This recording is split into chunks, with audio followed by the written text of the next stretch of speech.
Hi everyone, welcome to day 4 of our 12 days of Christmas promotion, and today we have our timeless classic, the Twas the Night Storybook. The Twas the Night Storybook is an amazing project that you're going to make with the children, comprised of die cut toppers, the beautiful text and Dutch greyboard, all built up to make this wonderful storybook which you're going to be able to craft with the kids from now up until the big day. So go get it now while it's on a fantastic offer and get making your Twas the Night Storybook. So let's have a look at this blast from the past where I show you exactly how you put it together. You stick on top of the greyboard, then you put your image behind it. This is the opposite one, so this one is a full sheet which you stick to your greyboard, and then I've put these toppers on, and I've actually used foam pads just to raise them up there, just to give it a bit more of dimension. So I've got the last few pages to do. I am going to have my instructions with me at all times because I want to make sure I'm putting this down the right way round.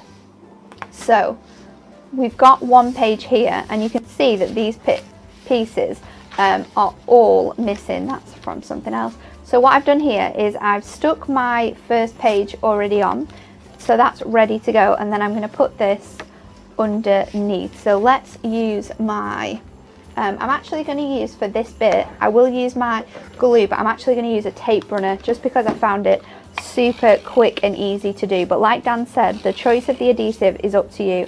I would recommend using construction glue because it's a glue that is really going to last when you're making this up. So this one, and you're right, Nat, this is a keepsake. It comes out year after year, doesn't it? It really does. Looking at the pages, this one faces this way round. It's difficult sometimes because you can have these whichever way, and you can turn this whichever way you want to. So you do need to bear in mind that those instructions are great for allowing you to put the pages together the right way around, so then you can build that up properly. Two things I noticed when doing that now. One of them was that the design of the image underneath will be the same shape as the die cut. Yeah, it will. Only slightly larger, so that you've got a little bit of wiggle room. Yeah, you do. The other thing was that I tried to get the words sort of central within the panel. That helped as well. And the third thing was, you see, if you can just pull the part that you've done on the left just back on it, just a sec, there you go. Oh, can yeah. you see how the idea of trying to get it so that it's not covering over the dots, because covering over the dots makes it difficult for the ribbon to go through, if that makes sense. Yeah, you want to make sure it's nice and easily done. So next page is the green page, and this is that way round, looking at my book. So I'm going to use my construction glue now. And we're going to put this directly onto the greyboard. So I'm going to go around all of my dots just to make sure that sticks on there, and then around the edge of my greyboard, and then we're going to do a little bit in the middle so that page sticks down nicely.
So I'm using foam pads for this bit, but again, you can have it on pads, you can have it on tape. So then the words go at the bottom on this panel. So these ones you stick in on top, remember? And then we can stick our pages together. So you're going to get that first page that you got here, and I'm going to use my glue again, so just making sure that is on the edge. Nice. So the last one that you did now was the one that I did wrong, that I put, I just put them on upside down. Yeah, you put them on the wrong way round, which is fine because you can peel them off quite easily, especially if you're using glue. You do have that time to just move the pages about. So then this is going to stick on top, and you do this with every page. You sort of put one back to back with the other one. I'd always make sure that my holes are in line first, and then I'll just run my fingers along the edges just to make sure that that is stuck down nicely. Now you're not going to have to worry about that too much, because you look at it and you think, oh, if I put this together it'll be a mess. But because all of the pages are square in size, you get one corner right. As soon as your second corner is right, your third and fourth corner are guaranteed to be right, aren't definitely. Definitely.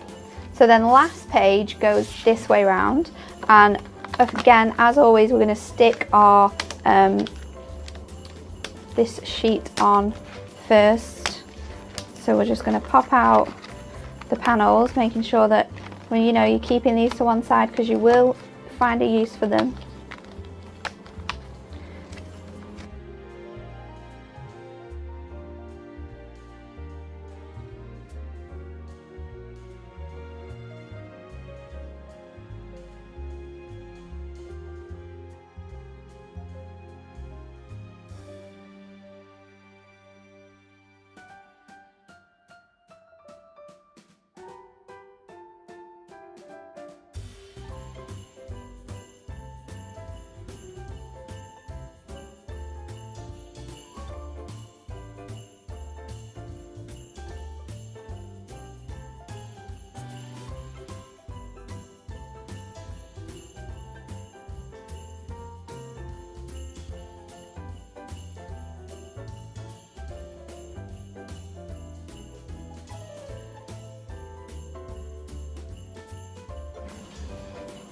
So we'll stick this straight onto our grey board, making sure that that is all covered up and in line. But because we're using that glue, you have that time, that wiggle room to stick that down. And then we're going to stick our panel underneath here. So again, I'm just going to take my tape runner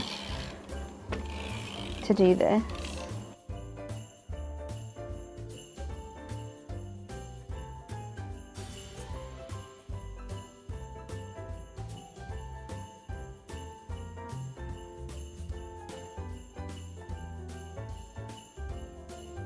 So then the last panel, which I've already stuck my back piece onto, is going to stick directly underneath here. So then some more glue to stick that. And the last thing to do then is just to bind our pages together with that ribbon. But I did see some people had written that they've used rings, book rings for their books, and you can do that too.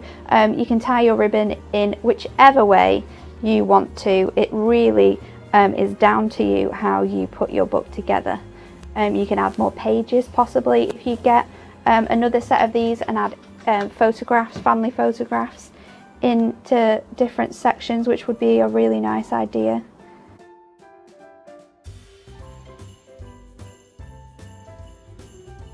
So I'm just threading this through, creating a nice sort of crisscross. So I'm doing all of one side first. And I'm leaving it quite loose actually, because you do need that space to open all your pages out. So I am leaving it quite loose, because otherwise you won't be able to open them all up. And we have done that before. But you can do it super tight if you want to, and then sort of adjust all the pieces too. I'm just nearly there with one side.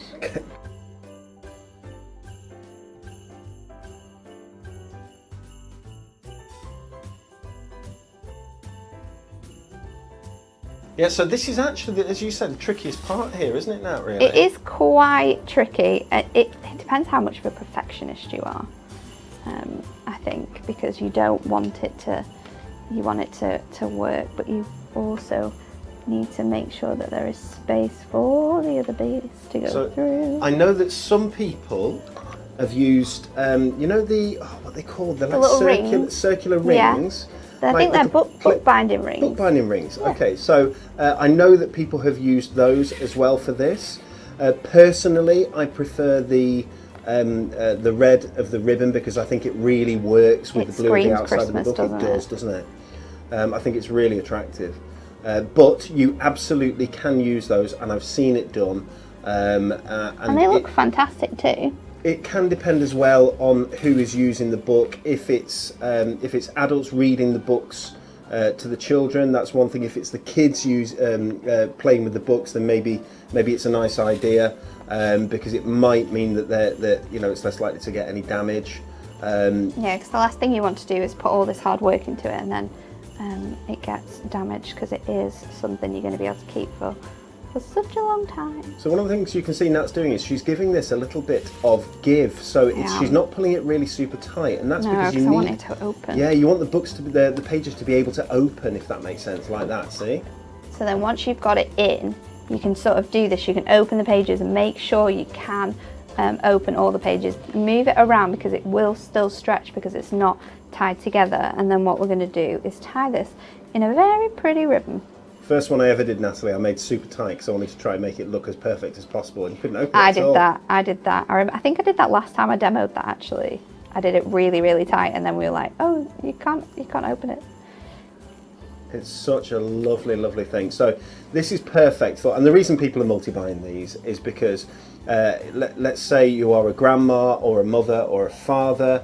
And you've got, one kid, two kids. You want one for each of the children, or you've got grandchildren. You want to be able to read it with the grandchildren. So you have one at your house, but you can have one at their house as well. It's a stunning present for Christmas. You make a box, an adorable scoreable box with our adorable scoreboard, and it's going to look incredible and be incredible.